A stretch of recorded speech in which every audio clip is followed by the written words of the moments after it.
Rich people do not spend money the way you do, and that difference is why they keep getting richer while your balance keeps getting drained.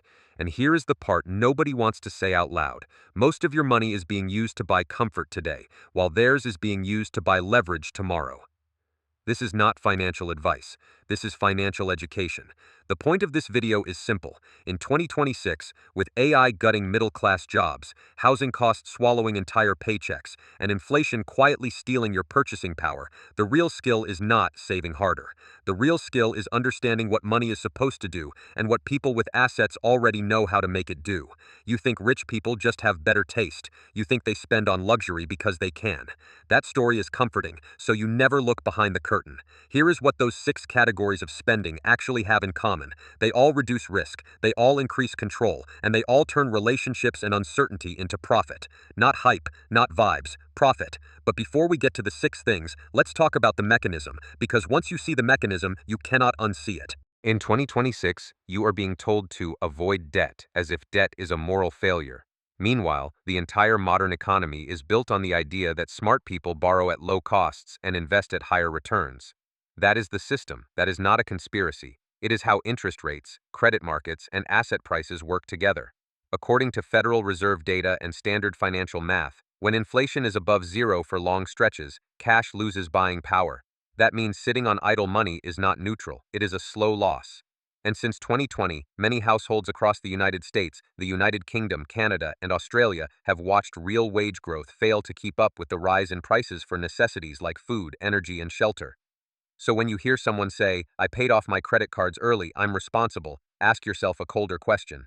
Responsible for what? For staying stuck at the same income level? For keeping your options small? For giving away the one asset the rich never run out of, borrowing power? Because borrowing power is its own form of wealth, and in practice, banks rarely lend with equal generosity to the people who need it most. If you have unstable income, thin credit history, or no assets, you get rejected or offered punitive terms. If you have assets, stable cash flows, and a balance sheet that can absorb shocks, you get offered money at low interest rates. That means the old fantasy you were sold is upside down. You were told poor people save and rich people waste. In reality, poor people often save cash to feel safe, while rich people borrow to move faster. They don't borrow because they are reckless. They borrow because debt is one of the fastest ways to convert existing assets and existing relationships into more assets. Now take this to the next level. In the age of AI, job replacement is not theoretical. Many companies are automating parts of accounting, customer support, scheduling, marketing production, even coding workflows. The people most exposed are the ones with routine roles and predictable paychecks. Middle-class workers feel the squeeze first, and they start cutting everything that doesn't feel immediately necessary. And this is when the trap closes. When your income is unstable, you treat every purchase like a must. You keep a tight leash on spending, but you still spend on the wrong things. Then you borrow just to survive the month. That kind of debt does not create leverage, it creates dependence. Rich debt is different. It creates time and optionality. It buys more chances to win. And that brings us to the first of the 6 things rich people compete to spend money on. They spend on assets and leverage, not on consumption. But most people do not even think in those terms. They think of property as something you buy with your savings. They think of businesses as something you start when you are brave enough. They think of investments as something you do after you are debt-free. That sequence feels safe. It also guarantees you fall behind. Imagine you are a nurse named David, 32 years old, working nights, doing overtime only to cover rent. In 2026, you are not just paying higher rent, you are paying the rent that detached from wages years ago. You watch online rent calculators tell you the average rent is manageable, and then you compare it to your own paycheck and realize the calculator is fiction. One day, a friend tells you, you should get out of debt, stop borrowing. So David tries. He cuts subscriptions, he delays repairs, he uses the same broken vacuum for another month. He feels proud because his balance is moving in the right direction, on paper.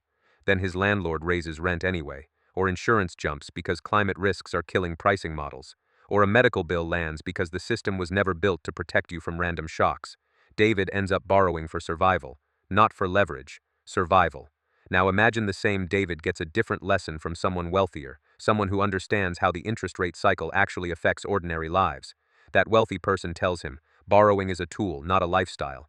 Debt is only bad when it funds consumption that never produces income. That is the philosophy behind how the rich use debt strategically. They do not treat borrowing as a confession. They treat it as inventory control for time. In a world where the Fed holds rates high or cuts them slowly, borrowing costs can change quickly. You feel it immediately through credit card interest and loan offers. They feel it through opportunities. When rates are relatively favorable, or when they can refinance, or when they have access to capital markets, they can turn debt into buying power for things that appreciate, produce cash flow, or improve their position. And yes, sometimes that looks like they are drowning in debt to the untrained eye. But the trained eye watches cash flow, collateral, and repayment schedules. They watch whether the debt is an anchor or a spring. Here is a dark truth. In many systems, being poor means being forced into the worst version of debt. Being rich means being able to choose which debt you take and how you use it. So the first category of spending is not luxury, it is leverage. The second category is even more painful for people like you because it attacks a habit you probably have right now. Rich people fight to spend money on things that keep them connected to opportunities. Poor people fight to spend money on things that prove they already belong. Yes, that sounds harsh, but look at the behavior. Most people in financial education content focus on investing accounts, stock picks, and saving strategies. Those matter. But the part that quietly determines your income growth is relationship-driven access. In 2026, access is king. Access to deals, access to hiring networks, access to introductions, access to insider market signals, access to the people who know where money is being made before it becomes obvious to everyone else. And rich people understand something you were never taught explicitly. Relationships are not built by big speeches. They are built by repeated, specific, low-cost, high-signal gestures. That is why the second category is deliberate gift spending. Not random nice gifts, not last-minute stress purchases. Deliberate gifts that feel personal, consistent, and useful to the person receiving them. Poor people treat gifts like emergencies. Something happens and suddenly you remember you need to impress someone. Rich people treat gifts like maintenance. They maintain the relationship when there is no crisis. This is where the poor people are cheap stereotype falls apart. Many poor people give gifts too. They just give the wrong gifts at the wrong time for the wrong reason. They give what they want to give, not what the other person values. Rich people do the opposite. They research. They observe. They learn what the other person already pays for, already uses, already enjoys, already trusts, and then they give the kind of thing that makes the other person think, how did they know? That feeling is social oxygen in elite networks. Picture a junior employee named Min, not good at small talk, scared of being judged, walking into a meeting with a regional director. While others show up with generic apologies and corporate smiles, Min brings a small stack of gifts that match the director's preferences. Not flashy, not random, thoughtful. The director notices because thoughtful people are rare. Most people in business are terrified of spending money on anything that cannot be justified on a receipt. They show up empty-handed because they confuse financial responsibility with social coldness. Min spends money on the director's world, not his own. The director remembers. Then an opportunity shows up, a project, a chance to lead something with authority and a budget. Min's gift spending is not about kindness, it is about signal. In the same way, rich people also spend on the third category, expertise. They pay to buy decisions that take them less time to reach and fewer mistakes to survive. This is where AI changes the playing field in a brutal way. In 2026, AI can draft emails, analyze data, generate code, summarize documents, and even create marketing content. So it feels like learning should get easier and cheaper. But learning is not the cost. Mistake rates are the cost. Most people do not fail because they lack information. They fail because they lack judgment. They lack pattern recognition. They lack the ability to distinguish between something that sounds plausible and something that will survive contact with reality. Rich people know they can outsource the grunt work to AI tools, but they still pay for human judgment. They pay for senior advisors, lawyers, accountants, investment managers, and specialized consultants. In other words, they buy time and they buy probability. Here is the fourth category, and it's where the story gets truly ugly, because it reveals a behavior you probably hate admitting you do. Rich people fight to spend on experiences that create long-term learning advantages. Poor people spend on experiences that create short-term distraction. You can see it in how people talk. When poor people describe their spending, it sounds like noise, dining, entertainment, subscriptions, last-minute vacations, impulse purchases that feel good for an hour and then evaporate. When rich people describe their spending, it sounds like investment, dinner with an operator, a course with a real track record, a private meeting with someone who already built what you want to build. The same dollar can buy either a memory or a mental framework. One ends when you close the app. The other keeps working long after the trip ends. Charlie Munger said it in a way that is hard to ignore. Learn from other people's mistakes, and the cheapest way to learn is not reading. It's buying access to people who already survived. Now connect that to 2026 life. In an era where jobs are being reshaped by AI, you are not just competing with other humans, you are competing with automation. That means your career strategy can no longer rely on slow incremental learning paths. If you are the type of person who postpones skill acquisition until you feel financially secure, you are making a rookie mistake. Financial security never arrives on schedule. And when your income gets squeezed, time becomes more expensive, not less. So if you want to compete, you must use money to buy learning faster, not just buy comfort now. And here is the cliffhanger inside that thought. Because if you do not, you will eventually be forced into the fifth category, and it is the most common spending trap of all. Rich people fight to spend money on risk management and asset protection. Poor people fight to spend money on fixing problems after they already happened. Think about what happens in 2026 when climate disruption hits your local insurance market. Insurance pricing is not just rising. Coverage is disappearing. Deductibles are rising. Homeowners are getting notified that their policies will not renew, or that premiums will jump by amounts that exceed their emergency funds. You can be financially literate and still be crushed because the risk model changed. Your local market changed. Your city changed. Your insurance company changed. And the people who protect themselves earlier understand something crucial. Risk is not only about money, it is about uncertainty. Rich households often have layers. They have asset location strategies. They have insurance structures that make sense for their situation.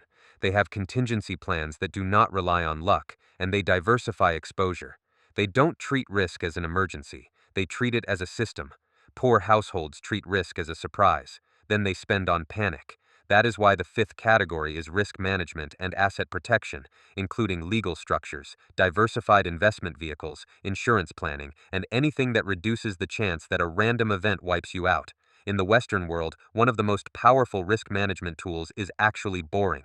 It is diversification through broad index funds and disciplined investing. And yes, I know you have heard versions of this advice before, but the key is not the product. The key is the behavior it requires: consistency, discipline, and a refusal to gamble your future on timing. Warren Buffett famously argued that, if he were gone, he wanted his wife to invest in an index fund rather than try to pick individual stocks. The logic is not romantic, the logic is statistical. Most active managers underperform after fees, and most individual investors cannot beat the market consistently because they are reacting emotionally. In 2007, Buffett even ran a challenge. He took a broad index approach while hedge fund managers tried to outperform. The outcome showed what most data already suggests.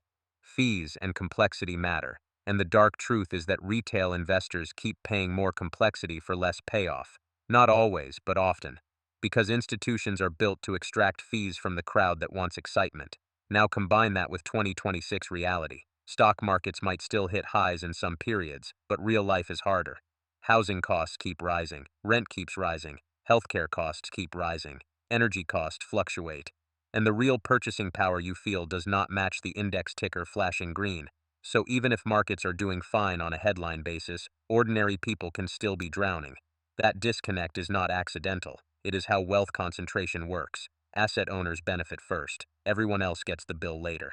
This is why the sixth category is the one nobody thinks about until it is too late: retirement strategy and time. In 2026, retirement planning is broken in a way that will land on you personally. Social Security solvency is not a fantasy you can ignore. Many private pensions are underfunded. Many workers were never offered adequate employer retirement plans. Meanwhile, life expectancy keeps climbing, which means the draw period is longer, and the AI job displacement issue makes it worse. If your career income is unstable, your ability to contribute to retirement is unstable too. So retirement becomes not a plan, but a hope.